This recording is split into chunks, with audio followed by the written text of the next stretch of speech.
I think it's now time to introduce Ellen Vukovich. And if Matt Epstein, Chairman of the South Valley Planning Commission, will please leave the room. Ellen Vukovich, who oversees our planning matters for Sherman Oaks, will give an update of what's happening in Sherman Oaks. Hi, everybody. I want to make a few corrections. And Greg, this is what I was going to talk about with you personally.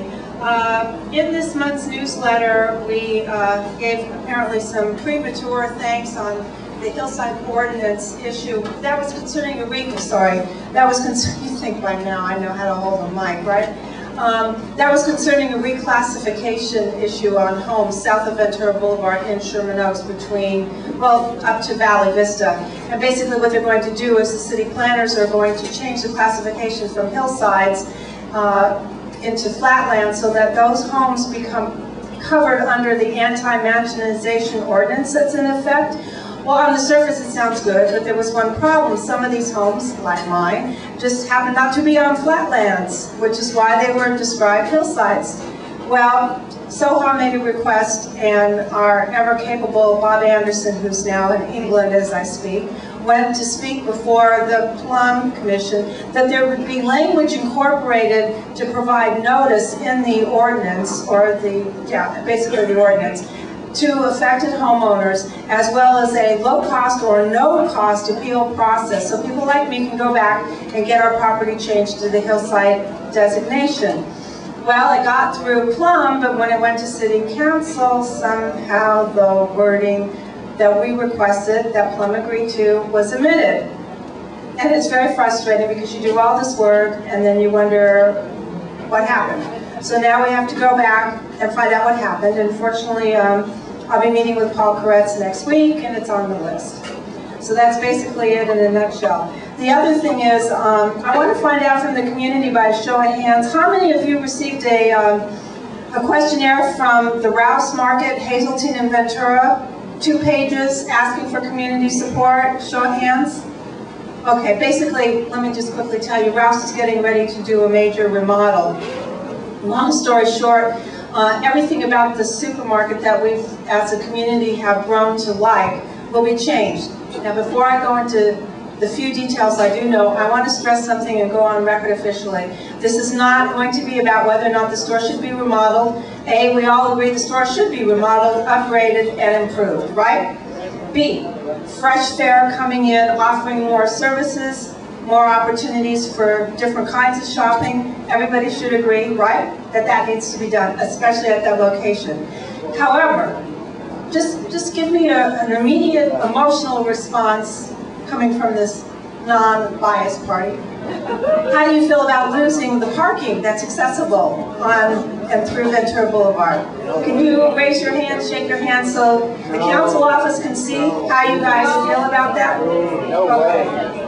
All right, let me just explain to you, right now the schematics that we're seeing, I like to call them the developer's wish list, basically are showing a 3-story building facing Ventura Boulevard with a setback between literally 12 inches to less than 20 feet, which means the building kisses the concrete on Ventura Boulevard. All of the parking will be interior, a lot better ingress and egress, accessible through Moore Park, Hazleton, and the Boulevard. But that means, ladies, that for a 24-hour store, it looks like Rouse would like to build this parking internally, accessible through escalators. So that means that you can no longer pull up, run into the store, and grab a carton of milk. It now becomes a major parking issue. So these are just some of the preliminary issues that we're going to be discussing, so you need to follow up in the newsletter.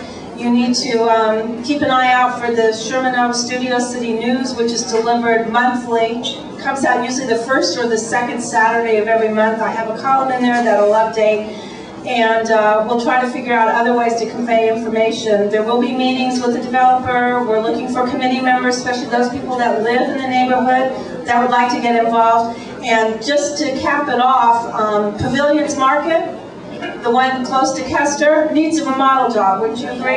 Yeah. Needs some upgrading, wouldn't you agree? How'd you like to see another version of Rouse sitting down there? Because that's what's proposed. So can I again have a reaction about the inside parking? No. All right, fine. Thank you. Stay tuned, and let me just tell you, very important, that the thing that's irritating the most about this project, right off the get-go, because as you know, how many years I've stood up here to say that Soha is not anti-development. What we're anti are developers making up our minds for us as a community. But what they've done is they sent out a questionnaire, much like they did to Fashion Square neighborhood for that mall expansion. These are the land use consultants that are being retained by Ralph's that said, how would you like all these things? Well, everybody agrees. So now, without providing any details like the parking and the fact it's going to kiss Ventura Boulevard, it's going to be 3 stories tall, now they've got community support. So it always puts us in right away in a negative position, because we're placed in the position of constantly having to defend whether we or not we want an upgrade, an improvement, new features to the routes. And by the way, they also want to add 4,000 square feet of retail. And our feeling is, as minor as that is, we don't want any kind of new businesses that could compete with existing businesses in Sherman Oaks that are struggling as it is. Would we all agree to that? Yes? No? Okay, thank you very much. As far as any of the other development issues, if you want to talk to me later, I'm here, and I thank you very much for your time. Thank you.